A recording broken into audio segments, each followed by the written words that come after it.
Olá, tudo bem com vocês? Deixa eu me apresentar aqui.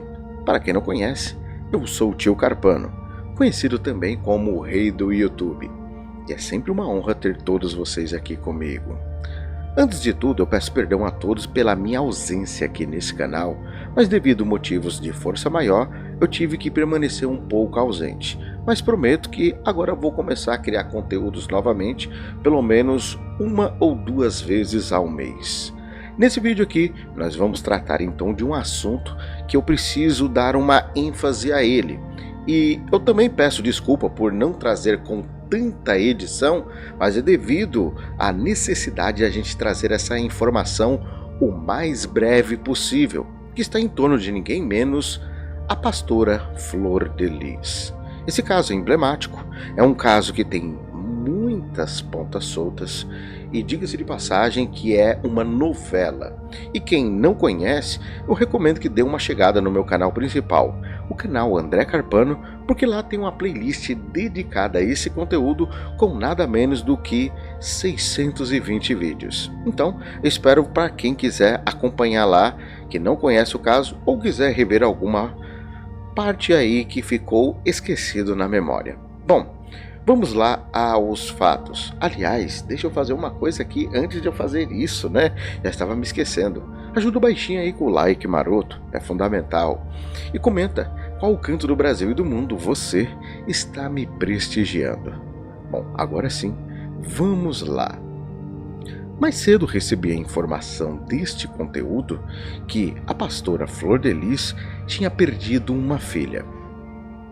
Depois, algumas horas mais tarde, começaram a chegar mais detalhes. A princípio, não tinha informação de qual filha havia morrido. E depois chegou uma enxurrada de informações, mas como ela se autodeclarou a mãe de 50 filhos, a gente, a princípio, fica a questionar. Qual dos filhos de Flor de Lis a informação está se referindo? Bom, infelizmente, a filha de Flor de Lis que morreu foi a Gabriela. Eu fiz um react lá no canal André Carpano e quem quiser ver a foto dela e alguns detalhes a mais da breve notícia que saiu a princípio, dá uma chegada lá. Aqui eu vou enfatizar e me focar apenas em 7 pontos que eu acho que são necessários a gente evidenciar aqui. A jovem Gabriela foi encontrada sem vida e, por incrível que pareça, também sem sinais de violência na estrada do Pacheco. Gabriela tem, além dessa peculiaridade de infelizmente ter se encontrado nesta condição, ela é uma pessoa que a gente tem que olhar de uma forma mais singela dentro desse caso. E por que devemos olhar de forma mais singela? Ela tinha nada menos do que 3 irmãos, sendo 2 meninas e 1 rapaz. Ela e os seus irmãos foram adotados e, segundo informações, eles foram adotados por recomendação de alguns empresários a Flor de Lis à época. E eles foram então com, digamos, um certo objetivo para a casa de Flor de Lis. A princípio era para eles serem muito bem tratados, mas pelo que tudo indica, a coisa não foi muito bem desse jeito. Gabriela, há quem diga de pé junto que ela servia única e exclusivamente para ser a babá de uma das netas de Flor de Lis, em especial a senhora Rayane. Estava ali junto, cooperando, cuidando dela, sempre de olho.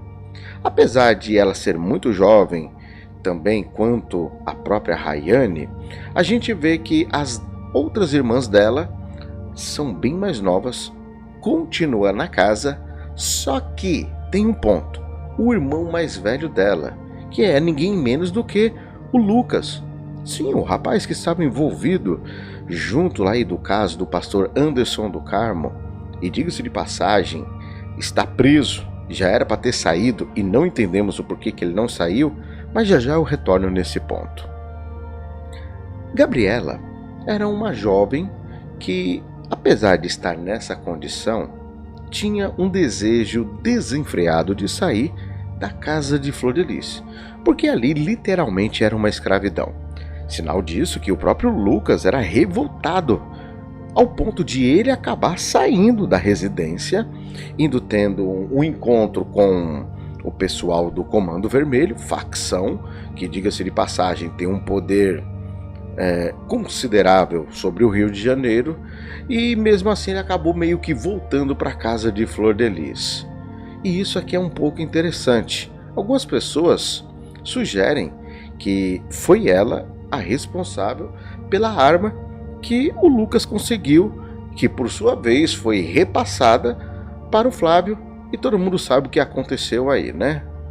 Bom, ela então decidiu realizar o seu sonho, que seria um casamento, para sair de sua residência e assim ter a sua nova família.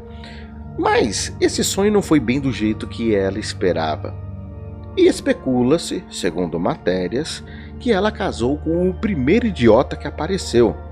E por ela ser uma pessoa que estava em uma situação um tanto delicada por ter alguns problemas mentais, inclusive epilepsia, ela decidiu então se unir a um cara, e sugerem que ela foi inclusive, ameaçada pelo seu companheiro e que ele estava ali fazendo pressão psicológica sobre ela. Bom, até aqui continuam ainda investigações, porque o fato da morte dela não mostra pelo menos sinais de violência, e isso é um tanto interessante. Como eu já disse, no caso Flor de Lis é repleto de coisas deste jeito.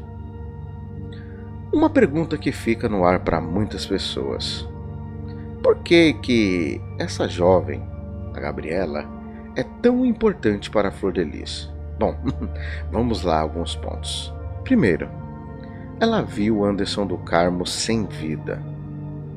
Então é sinal de que ela sabe mais do que deveria saber. Estranho tudo isso, né? Além do detalhe de ela ter ali feito uma aproximação do objeto, o instrumento, que foi justamente a arma. Além disso, ela acabou se tornando uma peça central de manipulação do caso. E eu vou explicar isso daí, e vocês vão entender perfeitamente. Além de ela ter sido a pessoa responsável por abrir portas para o Lucas adquirir a arma, Flor de Lis tentou de todos os modos culpar o jovem Lucas, e todo mundo se recorda inclusive do episódio da carta, sim, que passou até lá no Fantástico. Isso foi uma coisa assim impressionante. E cá entre nós, é surpreendente um ponto: Lucas acabou ficando no mesmo presídio onde tinham milicianos, sendo que ele era alguém ligado ao Comando Vermelho. E o presídio onde ele ficou é inimigo de quem é do Comando Vermelho. Pela lógica, é para ele ter ficado em outro presídio. Mas ninguém consegue entender esses poderes de Flor de Lis. Apesar de tudo, o jovem Lucas ficou também na mesma cela que Flávio, o menino lindo, que a gente chamava ele carinhosamente assim, que ele chorava pelo seu PlayStation 5 e não conseguia ter. Então, estranho tudo isso, né? E eu sei que também que você vai perguntar: mas André Carpano, o que raios tem a ver o Lucas estar com ele e essa moça? Bom, vamos lá. Ela era uma peça de manipulação, como eu já disse. Porque se o Lucas falasse alguma coisa contrário, como no caso da carta, que ele acabou falando, vindo à tona e demonstrando que havia uma carta que foi feita ali por Flor de Lis e mandou escrever de punho e amassar e acabar com a original, nós vemos que Flor de Lis precisava e ainda precisa e muito do Lucas para que ele assuma esse BO, para que ele pegue a responsabilidade de tudo. Então, nada melhor do que usar essa moça. O fato de ela ter tido uma parada cardiorrespiratória súbita, coisa que inclusive está no boletim, nos traz aqui algumas indagações. Porque é o seguinte: quando você olha no boletim do IML, que demonstra ali, o óbito dela, o porquê que ela morreu, que foi esse fato, a parada cardiorrespiratória súbita, existem algumas coisas que sugerem o que supostamente tem acontecido. Se você der um tio Google aí, pai dos burros, você vai ver alguns detalhes aqui que podem dar, né, chegar a esse, como que eu posso dizer, a ter esse diagnóstico. E quais seriam? Fibrilação ventricular, ou seja, um ritmo cardíaco irregular que faz com que as câmaras cardíacas inferiores tremam. Um outro ponto, um infarto do miocárdio. 25 anos tem um infarto do miocárdio? Não é comum. Insuficiência cardíaca. Também não é comum. Coágulo nos pulmões. Também não parece comum. Desequilíbrio eletrólico de potássio ou magnésio. Será? Choque elétrico. Bom, pode ser também. Se encontrar alguma parte ali, dá para saber se foi um choque que ela tomou. Ou choque hipovolêmico. O pior de tudo são os outros 3 detalhes. Um acidente vascular cerebral que supostamente, poderia acontecer. Ultimamente muito jovem está tendo isso depois da pandemia, né? Bom, dispensa comentários. Afogamento, mas onde ela foi encontrada não tinha água, então descarta essa. Agora o último ponto, envenenamento. No vídeo de react que eu fiz no canal André Carpano, eu chego até a comentar de uma forma, digamos que um pouco, não chega nem a ser sucinta, mas um pouco tímida, a possibilidade do envenenamento. Fiz até uma certa alusão ali, né, a questão de acontecer o mesmo com algumas pessoas próximas aí ao caso, como a mãe o pastor Anderson do Carmo, que supostamente acabou perdendo a vida, né, após várias tentativas frustradas do envenenamento, pelo menos é o que aparece nos autos do processo. Especula-se que outras pessoas tenham passado por isso, como a própria mãe do Anderson do Carmo, e ninguém se preocupou ao menos em fazer uma perícia para saber se existia alguma coisa no corpo dela. Mas fica no ar aqui essa indagação, levando em consideração que ela não tinha sinais de violência, então eu acho pouco provável que o seu companheiro tenha feito tal coisa. Pode ser, mas se o companheiro tiver feito alguma coisa, bom, a gente precisa relembrar um outro caso. Nessa mesma semana, no canal Vai Vendo, um dos meus canais, você pode ver a matéria que o doutor Ângelo Máximo, o advogado assistente de acusação no caso processo Flor de Lis, acabou aí recebendo uma visita de quem? O ex-cunhado de Flor de Lis, perdão, o ex-genro. O ex-genro falava que tinha o objetivo de lutar pela guarda da sua criança e ele era contra Flor de Lis. E por que ele apareceu do nada na porta do apartamento, do prédio do apartamento do Dr. Ângelo Máximo, o ameaçando? Estranho, não é? Se o Ângelo Máximo ajudou ele com a prisão de Flor de Lis, por que ele odeia Ângelo Máximo do nada e sem nenhuma explicação plausível? São mistérios da natureza que permanecem no ar, né? Mas cá entre nós, entre tantas e tantas pontas soltas em indagações, fica uma, digamos que assim, peculiar nesse caso. Por que aconteceria isso? Ela tem alguma relação com isso? Será que Flor de Lis poderia ter alguma relação com essa morte aí da sua filha adotiva? Bom, a gente precisa olhar aqui com muita particularidade, com muita responsabilidade e falarmos aqui o que supostamente pode ter acontecido. Eu me recordo que há pouco tempo atrás eu tinha visto um documentário incrível sobre a vida do cantor de rap Tupac.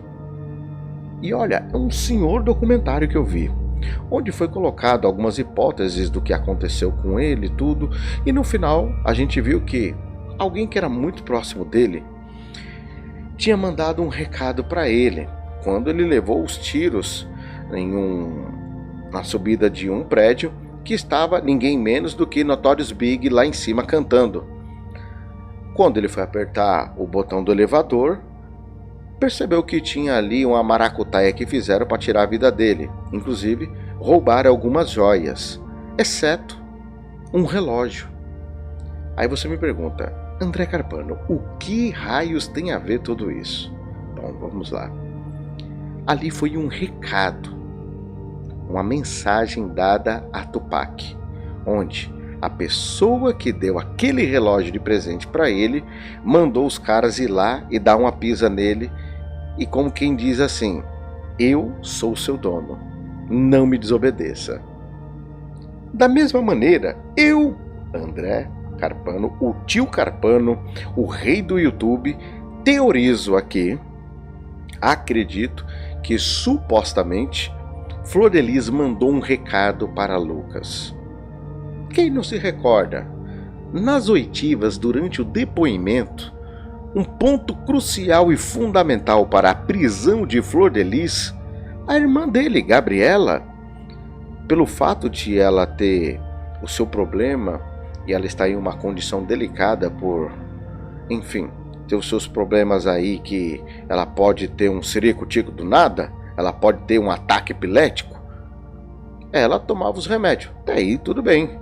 Mas ela apareceu de uma forma assim, sabe, totalmente fora da lua. E todo mundo percebeu que ela estava altamente medicada ali. Sim, altamente. Porque ela não estava nem em condições de falar.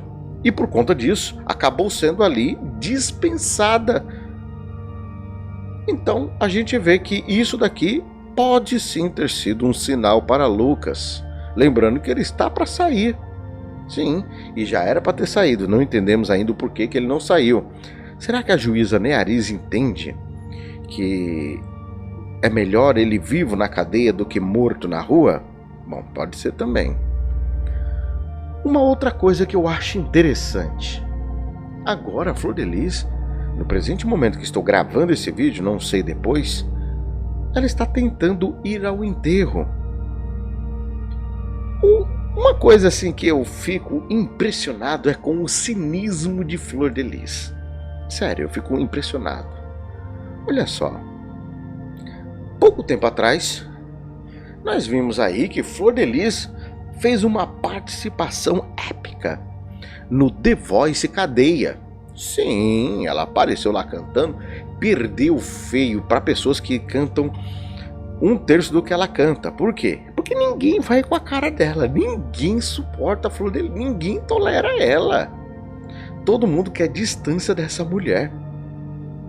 E vimos também essa semana, ou melhor, nesse último fim de semana, o Domingo Espetacular mostrou uma matéria que foi feita por ninguém menos Roberto Cabrini. E nós constatamos aqui que ela fez questão de mostrar uma imagem de uma velha decrépita que não mudou. Isso mesmo que você ouviu. A imagem de uma velha decrépita que infelizmente não mudou. Porque ela falou que mesmo tendo passado o tempo, tendo acabado a fortuna, a riqueza, o glamour, tudo aquilo que ela tinha, ela falou para o Cabrini que ainda é a mesma pessoa. Ela não mudou. Não acredita? Olha o vídeo lá no canal André Carpano que vocês vão ver ela falando para o Cabrini. Agora fica aqui a indagação. Será que Flor de Lis vai tentar fugir quando for para o enterro? É apenas uma indagação. Eu não acredito que a juíza Neariz vai ceder aí essa soltura provisória para ir no enterro, porque eu tenho convicção que ela pode fugir. Eu acredito nisso. Mas enfim, o que você acha? Flor de Lis mandou ou não um recado para o Lucas e ela pode ou não tentar fugir no enterro da sua filha? Há quem diga que ela tentou fugir na noite que ela foi presa, mas isso daí é papo para um outro vídeo. O que vocês acharam desse conteúdo e desta minha teoria? Deixa aí nos comentários. Eu vou ficando por aqui, um forte abraço, até um próximo vídeo. Fui.